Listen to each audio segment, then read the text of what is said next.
croaked a soothing story. "Good night, insects," they said, their voices blending in perfect harmony. The fireflies blinked in agreement, their lights flickering like tiny lanterns.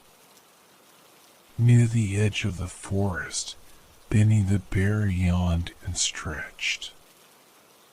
"Good night, mountains," he rumbled, gazing at the distant peaks.